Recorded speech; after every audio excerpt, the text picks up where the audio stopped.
ओम शांति। हाणे असां बाबा खे यादि कंदासीं। मां आत्मा प्रकृति जे विच में वेठी आहियां। निराकार रूप में बाबा खे यादि करो। आत्मा जो ईश्वर बाबा परम पिता परमात्मा की यादि करे। मन में कुछ भी ॻाल्हि हुजेव बाबा खे ॿुधाए छॾो।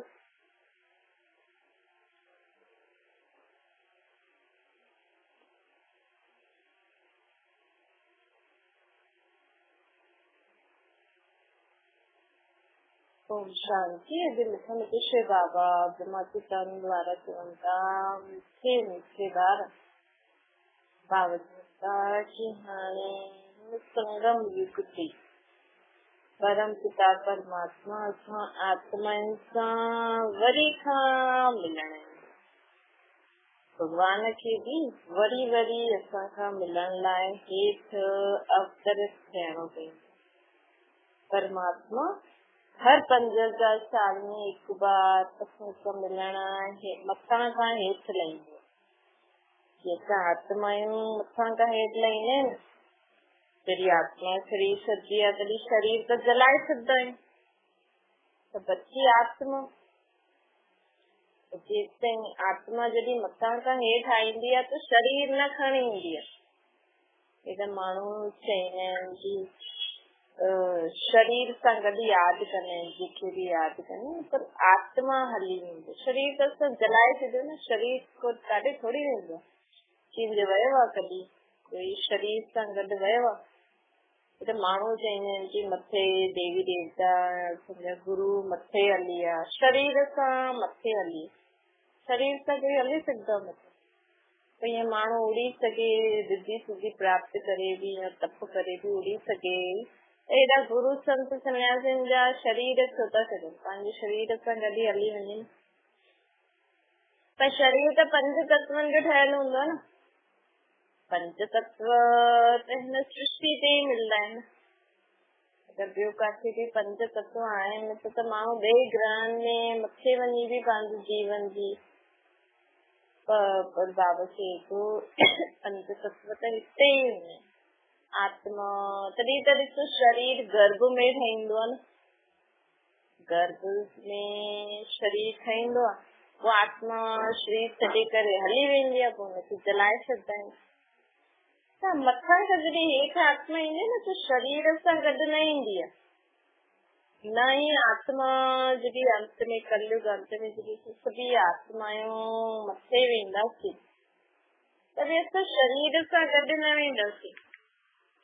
असां पंहिंजो शरीर सभु हिते ई छॾे वेंदा त भॻवान बि मथां खां हेठि लहींदो आहे त हुन शरीर सां गॾु न लहींदो। असां त हेठि अची करे गर्भ में प्रवेश कंदा आहियूं। गर्भ में असांखे पंहिंजो शरीर रूपी घर मिलंदो आहे लेकिन भॻवान खे पंहिंजो शरीर रूपी घर कॾहिं मिलंदो ई न। तॾहिं त हुनखे भॻवान चईंदा आहिनि कि जेका बि तव्हां देहधारी गुरू संत सन्यासी देवी देवताउनि जे रूप में भॻवान खे पूजो त इहे ग़लति आहे। भॻवान इहे थोरी आहे। भॻवान त कॾहिं पंहिंजो शरीर रूपी घर वठंदो ई न तॾहिं त हुनखे भॻवान चइबो। तॾहिं त हुननि खे सभिनि जो चईंदासीं भई शरीर सां गॾु त माउ पीउ संबंधी जाति धर्म इहे सभु अची वेंदो न।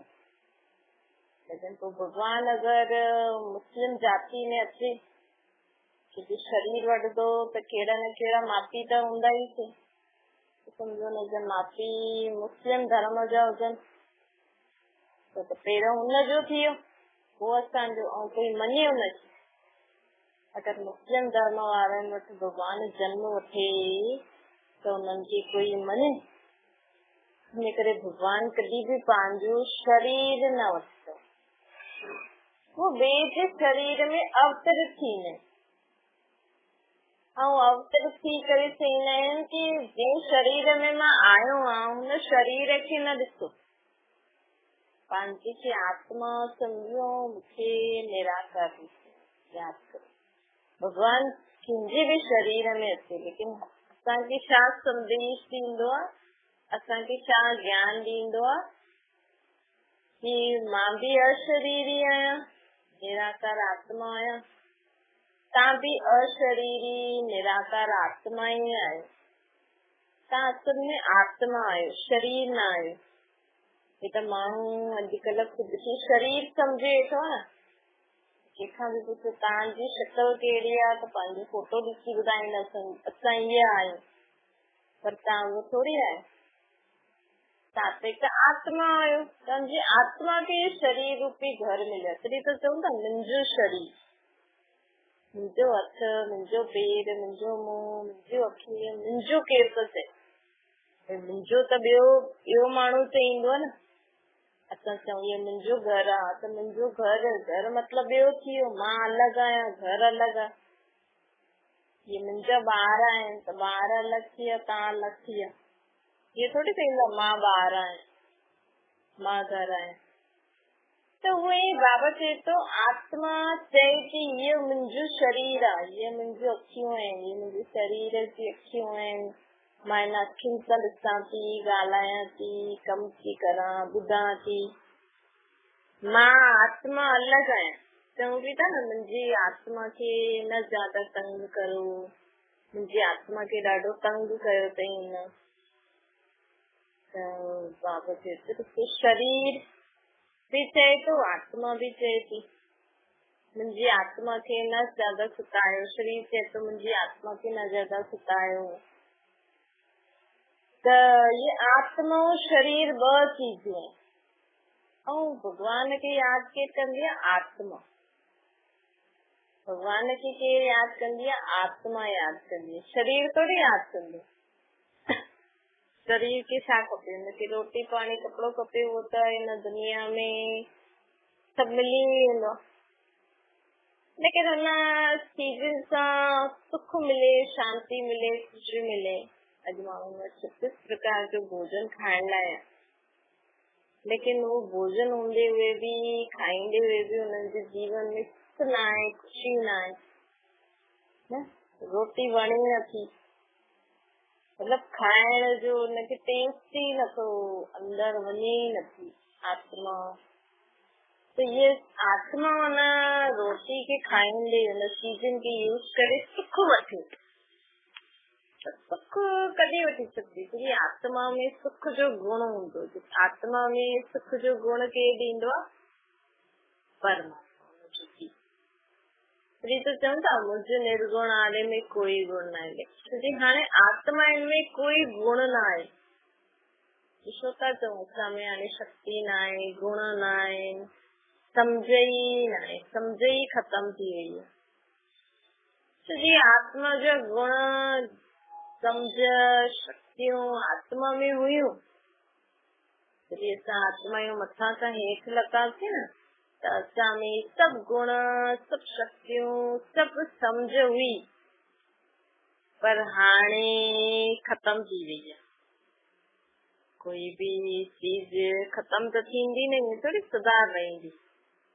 तो ये तुझी आत्मा में गुण शक्ति जो चऊं था न, मुझ निर्गुण आरे में कोई गुण न आहे, असां में कोई शक्ति न आहे, असां में सम्झ न आहे। तूं अची करे असांखे मत ॾे। भॻवान खे चऊं था न, हे भॻवान तुंहिंजी गत मत न्यारी थी, तूं अची करे असांखे मत ॾे, सम्झ ॾे।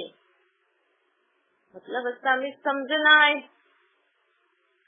कोई असांखे चए तव्हां में त कोई गुण ई न आहे, सम्झ ई न आहे, सभु उल्टो सुल्टो कमु था करो। सही थो चए, ग़लति नथो चए, हिन में बुरो लॻण वारी ॻाल्हि कोन्हे। असां में छा, कंहिंमें बि गुण शक्ति सम्झ न आहिनि, तॾहिं त असां भॻवान जे अॻियां चऊं था न कि असां नीच पापी, असां में कोई गुण न आहे, कोई शक्ति न आहे, कोई कला न आहे। ये जॾहिं असां सम्झदासीं ऐं मञदासीं ऐं भॻवान खे यादि कंदासीं, ताकि भॻवान असांजी आत्मा में वरी खां उहा गुण शक्तियूं कलायूं सम्झ असांखे ॾे, ताकि असां बि गुणवान शक्तिवान समझदार थी वञूं, ताकि असां पंहिंजे जीवन में सुख शांति करूं। अॼु तव्हांजे जीवन में कोई भी दुख परेशानी अचे तो छो?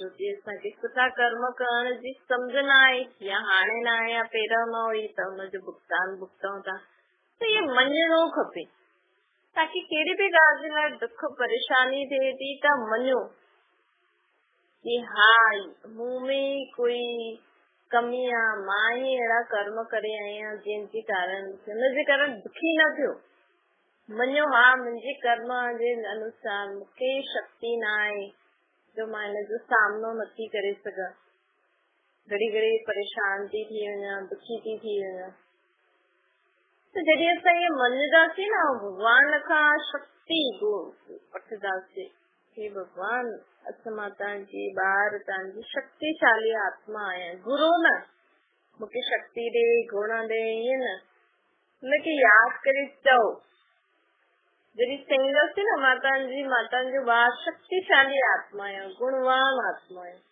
त उहो शक्ति उहो गुण असां में ईंदियूं अॼु ॾिसो हिन दुनिया में माण्हू भॻवान छो आयो आहे हिन दुनिया में भॻवान चए थो सर्व संबंध मुझ सां जोड़ो अची करे चए थो सभु संबंध मुझ सां जोड़ो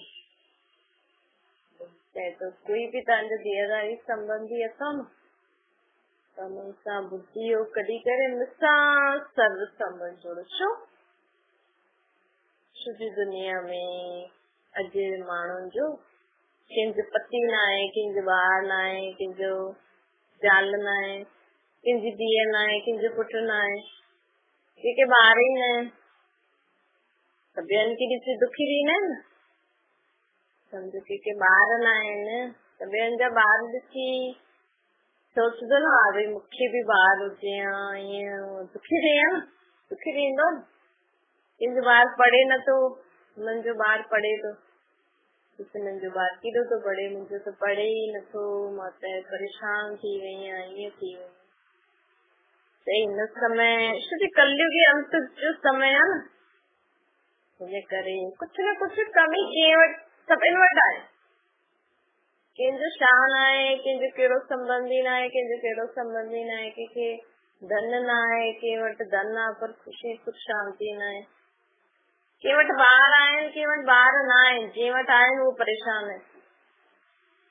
त अहिड़ी कलयुगी अंत वारी दुनिया में हीअं आहे न घर में कंहिंजा 3-4 ॿार आहिनि पर उहो वीचारो दुखी आहे ॿारनि सां ॿार ॿुधनि नथा ऐं कंहिंजी ॻाल्हि में ॿार ई न आहे त उहो उन कारण दुखी तव्हां अगरि हिन दुनिया खे परमात्मा सां गॾु ॾिसंदव न त तव्हांखे ॾाढो मज़ो ईंदो भई ॾिसो दुनिया में हले छा थो कोई ॿारनि जे कारण दुखी आहे कोई कंहिंखे ॿार न आहे हुन कारण दुखी आहे कोई पंहिंजे पति खां दुखी आहे कंहिं वटि पति ई न आहे समय हली वियो छोकी बीमारियूं हिसाब किताब ऐं कलयुग जे अंत में त बाबा चवनि था कि हिन समय एवरेज आयु आहे 40 ज्यादा से ज्यादा हुन खां पोइ त बीमारी लॻी वेंदी आहे अॼुकल्ह त नंढनि खे ई बीमारी थी लॻे त बाबा चए थो छोकी कलयुग जो समय अगरि समय अनुसार अगरि असां हिन सृष्टि खे ॾिसंदासीं त ऐं परमात्मा सां सर्व संबंध जोड़े करे रखंदासीं परमात्मा मुंहिंजो पीउ बि आहे माउ बि आहे सखा बि आहे टीचर बि आहे सतगुरु बि आहे मुंहिंजो ॿार बि आहे मुंहिंजो पति बि आहे जो संबंध चाहियो परमात्मा सां अनुभव करो कोई चए तव्हांखे ॿार न आहे न मुंहिंजो ॿार आहे न एतिरो पक्को तव्हांखे मन बुद्धि में थी वेंदो कि मुंहिंजो परमात्मा मुंहिंजो ॿार आहे कोई चए तव्हांखे दोस्त न आहे कोई न मुंहिंजो दोस्त आहे भॻवान आहे मुंहिंजो दोस्त परम पिता परम बाबा आहे मुंहिंजो दोस्त कोई चए तव्हांजो पति न आहे हा मुंहिंजो पति आहे न भॻवान मुंहिंजो पति आहे मूंखां गॾु त छा थींदो असां ॿियनि जे जीवन खे ॾिसी करे ख़ुदि दुखी परेशान न थींदासीं ॿियो असांजे जीवन में कमी न रहंदी माण्हुनि जे जीवन में कमी हूंदी आहे न कि मुंहिंजो इहो न आहे मूंखे ईअं न त कोई चए तव्हांखे धन संपत्ति आहे मूं वटि भॻवान जो ज्ञान सभिनि खां वॾो धन आहे जेके भॻवान जी ॻाल्हियूं सम्झ में अचनि न इहो ई सभिनि खां वॾो धन आहे अॼु दुनिया में परमपिता परमात्मा जो ज्ञान जी ॻाल्हियूं, हुनजी ॻाल्हियूं अगरि असांखे सम्झ में अचनि थियूं त हिन खां वॾो धन ॿियो कुझु आहे ई न। तव्हां जीवन में सुख शांति ख़ुशी सां रहो था, इहो ई सभिनि खां वॾो धन आहे। ॾिसो धन कीअं वॾा उन्हनि वटि ख़ुशी आहे ॿाहिरां, लेकिन आत्मिक अंदर हिन इंद्रियनि खां परे वारो सुख ख़ुशी शांति शक्ति परमात्मा जो साथ सर्व संबंधन सां, ये सभिनि खां वॾी प्राप्ति आहे। जंहिं वटि इहो आहे हुन वटि सर्व संबंधी बि आहिनि, सर्व प्राप्ति बि आहे, धन संपत्ति बि आहे, उहा आत्मा भरपूर हूंदी आहे।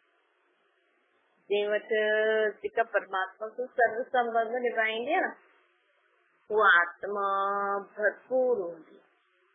हिन कलयुग अंत में ॾिसो दुनिया में एॾा ज्ञान, अहिड़ी प्रकार जा माण्हू किथे प्रकार जा ज्ञान ॿुधाइनि था, छोजी ज़रूरत आहे हिन समय माण्हुनि खे।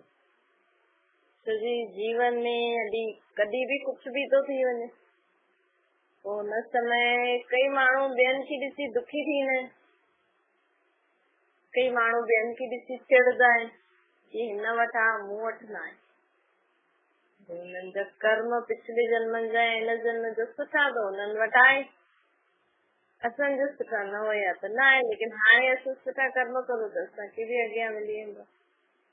ये सम्झो जॾहिं माण्हुनि जे जीवन में अची वेंदी न, माण्हू सम्झी वठे कि हा ही सही ॻाल्हि आहे, तॾहिं असां जीवन में हिन कलयुग जे अंत वारे जीवन में सुख शांति ख़ुशी सां रही सघंदा आहियूं।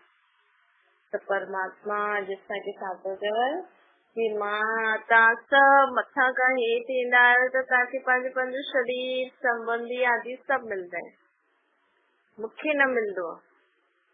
मां ॿिए जे शरीर में अची करे तव्हांखे चईंदो आहे कि ख़ुदि खे आत्मा सम्झी करे मूंखे निराकार रूप में यादि करो, मूंसां सर्व संबंध जोड़ो।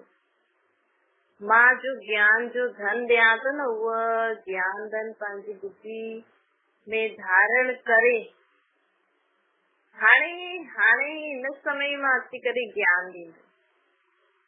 हिन समय जीअं आत्मा परमात्मा जो ज्ञान जो परमात्मा ब्रह्मा जे तन में अची करे ॾे थो, वो ज्ञान जीअं आत्मा जेतिरो बि पंहिंजी बुद्धि में धारण कयो, ओतिरो हुननि खे अॻियां जे जन्मनि में धन संपत्ति मिलंदो। जेतिरा गुण शक्ति ज्ञान परमात्मा जो हुननि बुद्धि में धारण कयो, हर आत्मा जी बुद्धि हिकु बर्तन आहे, ऐं जेतिरो असां परमात्मा खे यादि कयूं न त असांजी बुद्धि स्वच्छ थींदी वेंदी।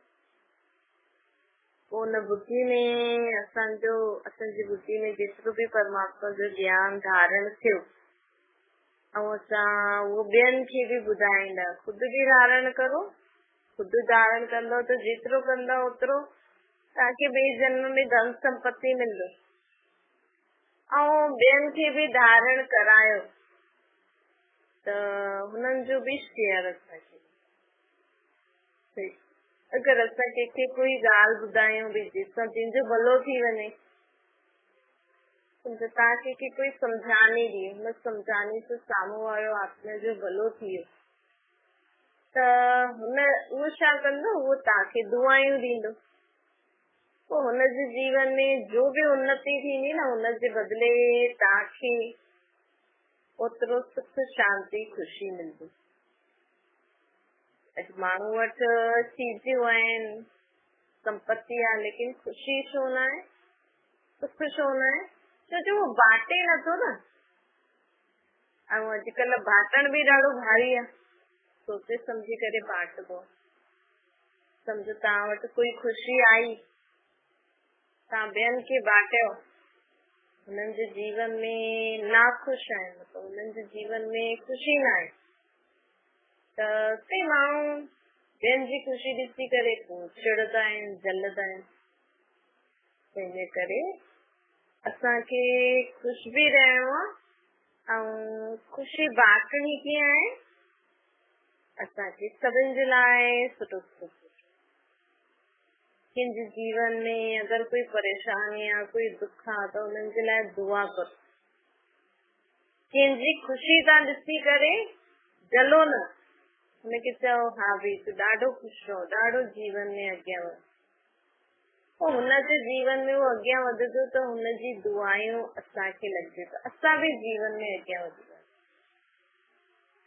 लेकिन अगर असां कंहिंजे जीवन जी ख़ुशी ॾिसी करे अगर चिड़दासीं, जलदासीं ऐं असांजी बुरी सोच, बुरो अगर हुनजे जीवन में बि कुछ गड़बड़ी करे छॾंदो त तव्हांजो बि नुक़सान, हुनजो बि नुक़सान, तव्हांजो डबल नुक़सान।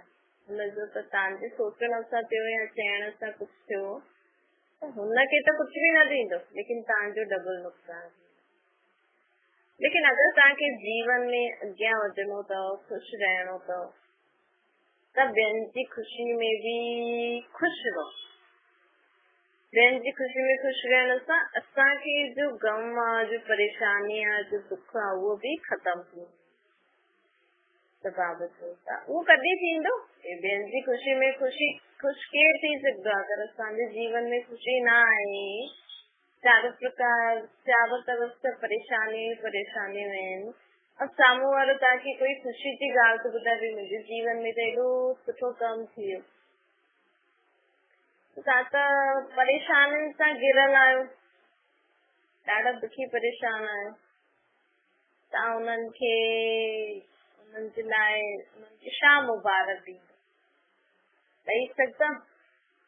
एतिरी शक्ति आहे, एतिरी सम्झ आहे, वो कंहिं वटि हूंदी?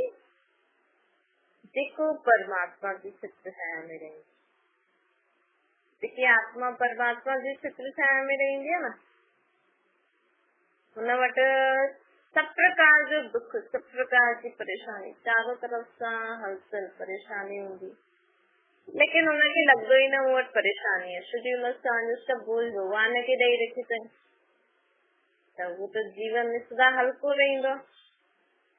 ऐं पोइ हुन वटि सभु प्राप्ति ॾेई, जेकी चीज सभु बोझ बाबा खे ॾेई छॾी त परमात्मा जी शक्ति हुन वटि आहे, तॾहिं ई उहो आत्मा ॿियनि जे सुख में, ख़ुशी में हुनखे दुआएं ॾेई सघंदी, हुनजे लाइ सुठो सोचे सघंदी आहे, न त न सोचे सघंदी। हिन समय माण्हुनि जे जीवन में दुख परेशानी छो आहे? छो जी असां ॿियनि खे दुआयूं नथा ॾियूं, बुरा कर्म त करूं था, बुरी सोच त रखूं था। ॿियो दुआयूं जो जीवन में ॾाढी ज़रूरी हूंदियूं आहिनि अॻियां वधण जे लाइ, उहो असां हिक ॿिए खे न ॾींदासीं त असां जीवन में अॻियां कीअं वधंदासीं? दुआयूं हिकु रॉकेट जो कमु कंदा आहिनि, बाबा चवंदा आहिनि रॉकेट जो।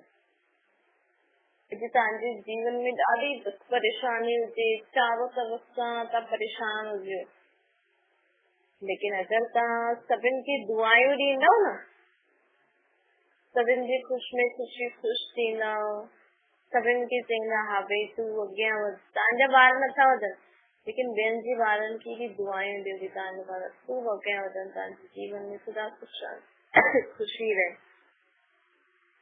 त ॾिसो तव्हांजे जीवन में बि सभु प्रकार जी परेशानियूं ख़तम थी वेंदियूं, छोकी अगरि असां कंहिंजे लाइ कंहिंखे ख़ुशी सां मुबारक ॾींदा आहियूं, पंहिंजो दुख परेशानी भुलिजी करे, त हुनजी दुआयूं असांखे लॻंदियूं। इहे त जीवन जीअण जो, इहे त माण्हू असां सोचे थो असां वॾा आहियूं, असां नंढा आहियूं, वॾा नंढा कुझु न थींदासीं, सभु आत्मायूं आहिनि, असां सभु आत्मायूं हिते खेल था खेलूं, ऐं असां सभु आत्मायूं खे सुठो कर्म करणु। हीअ न ॾिसो असां शरीर सां वॾा आहियूं या नंढा आहियूं, असां कीअं इहे कमु करे सघंदासीं? असांखे रोज़ सुबुह खां राति ताईं सुठा कर्म करणा आहिनि, हिक ॿिए खे दुआयूं ॾियणियूं आहिनि, हिक ॿिए जी मदद करणी आहे, ख़ुदि जे सभु दुख परेशानियुनि सां पार थियण लाइ, ख़ुदि जे जीवन में सभु दुख परेशानियुनि खे ख़तम करण लाइ, सदा सुख शांति ख़ुशी में रहण लाइ बाबा चए थो बसि हिकु ई कमु करो, हिक कम कहिड़ो करणो आहे, सदा सर्व खे दुआयूं ॾियो ऐं सर्व एतिरा सुठा कर्म कयो कि माण्हुनि जी बि असांखे दुआयूं मिलंदियूं। त दुआयूं ॾियणियूं आहिनि ऐं दुआयूं वठणियूं, इहो ई कमु करो। त हिन सां ॾिसो, अगरि असां कंहिंजी ख़ुशी में ख़ुशि थी करे हलंदासीं त असांजो बि मूड चेंज थी वेंदो। त इहा शक्ति कंहिं वटि हूंदी जो परमात्मा जी शक्ति चइजे। जीअं आत्मा सर्व संबंध सां भॻवान खे पंहिंजी ठातो।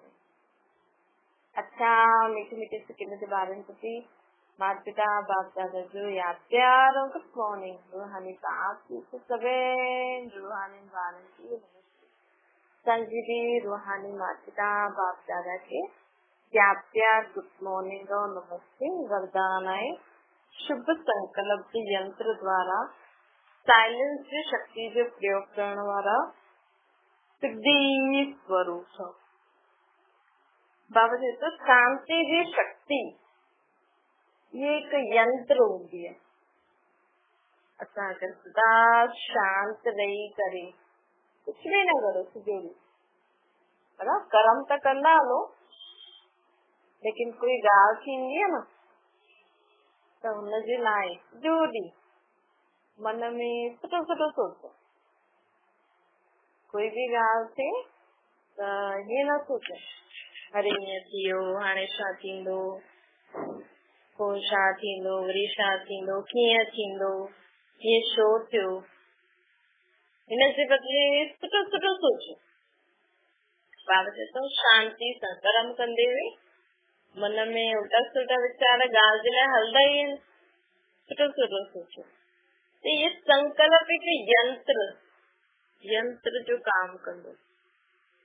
त हिन संकल्प द्वारा जेकी ॻाल्हि बिगड़ी हुई, जेके संबंधन में कड़ाहट आई है, जेकी बीमारी असांखे थी है, अगर सम्झो तव्हांजो शरीर बीमार आहे, तव्हांजे संबंधन में लड़ाई झगड़ो या कोई ॻाल्हि थी हले, तव्हांजो कोई सुठो, तव्हांजो कोई अहिड़ो संस्कार, कोई अहिड़ी आदत आहे, हिन सभिनि ॻाल्हियुनि खे ठीकु करण लाइ सुठो सुठो सुठो सोचो। त असांजी सुठी सोच सां तव्हां ख़ुदि जा ऐं ॿियनि जे संस्कारनि खे परिवर्तन करे सघंदा आहियो। पंहिंजी सुठी सोच सां तव्हां पंहिंजे संबंधनि खे ठीकु करे सघंदा आहियो। ये न सोचो फलानो अहिड़ो आहे, ईअं कंदी आहे, उहो कंदी आहे, न उहो ॾाढो सुठो आहे, सभु ठीकु आहे, ॾाढो सुठो आहे, सभु ठीकु आहे। ये बि सोचण जी आदत विझणी आहे। छो जी ॾाढे समय खां बुरो उल्टो सुल्टो सोचदा आहिनि न, त आदत विझणी पवंदी आहे, ये अभ्यास करणो पवंदो।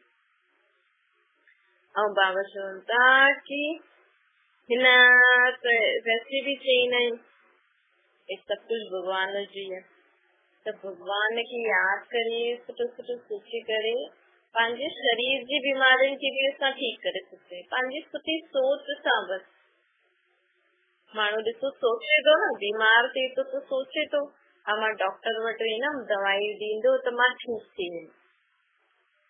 तव्हां हुन समय भले तव्हां डॉक्टर वटि वञो, लेकिन अगर तव्हां एतिरो विश्वास जो डॉक्टर वटि रखो था, दवाई जे लाइ रखो था, एतिरो विश्वास तव्हां परमात्मा जे लाइ रखो। हा मां बसि हाणे भॻवान खे यादि थी कयां न, हाणे बसि ठीकु थी वेंदो।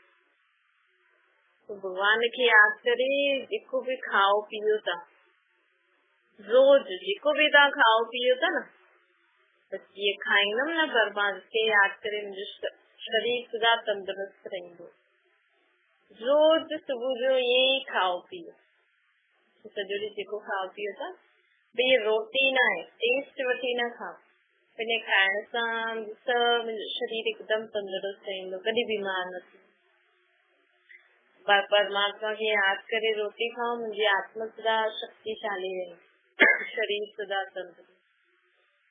पंहिंजी सुठी सोच सां असां पंहिंजा संस्कार, व्यंज संस्कार, संबंध, बीमारियूं ठीकु करे सघंदा आहियूं। लोगन कुल दीपक सही पंहिंजी स्मृति जी जोत सां कुल दीपक अच्छा परमात्मा जो ॿार आहियूं न त परमात्मा किसदा याद करे पंहिंजो आत्मा रूपी दीपक सदा जगल रहे। हिन रीति सां परमात्मा जो नाम रोशन करे सघे सदा सत्य आत्मा समझी करे परमात्मा जी आत्मा खे तसां द्वारा ॾाढी आत्माउनि जो भलो थींदो। परमात्मा जो नाम रोशन। अच्छा ओम शांति। बाबा खे याद करो।